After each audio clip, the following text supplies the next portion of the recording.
Existe uma tendência muito mais recente e muito mais arrojada de estudo da consciência fenomênica. É o que é chamado de paradigma sem reporte.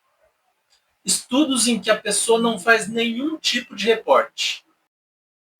Vale mencionar que a questão do reporte da experiência já tinha se refinado bastante ao longo de décadas de pesquisa, passando de um reporte verbal para, por exemplo, um reporte que seja simplesmente apertar um botão. Mas o tipo de estudo que vamos ver prescinde absolutamente de qualquer ação voltada ao reporte. Isso não acontece nesses estudos. Como funciona um paradigma sem reporte? Então, primeiro se caracteriza algum tipo de atividade que acompanha a experiência. E essa atividade pode ser central ou periférica. Central seria, por exemplo, atividade em determinada região do cérebro. Mas pode ser uma atividade periférica também.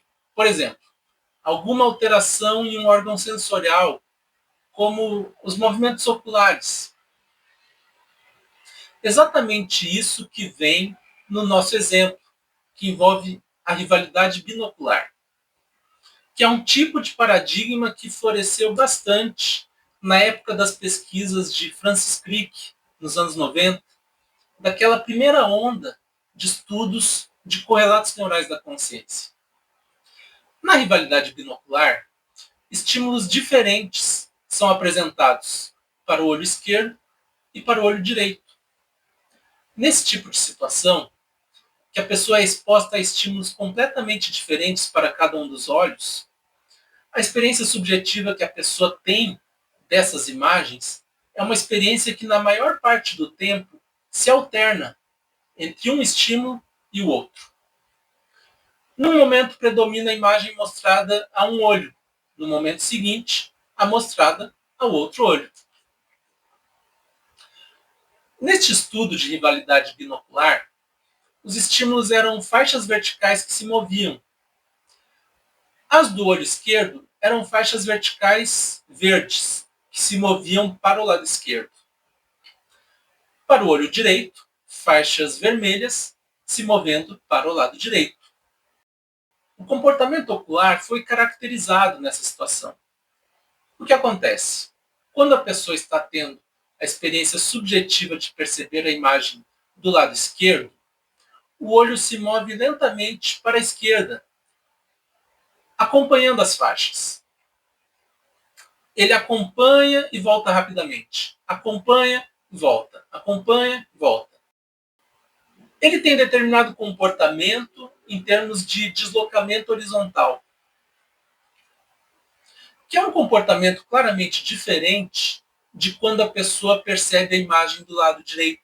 E como nossos olhos não se movimentam de maneira independente um do outro, então os dois olhos ficam fazendo um ou outro tipo de movimento, dependendo de qual experiência predomina naquele momento.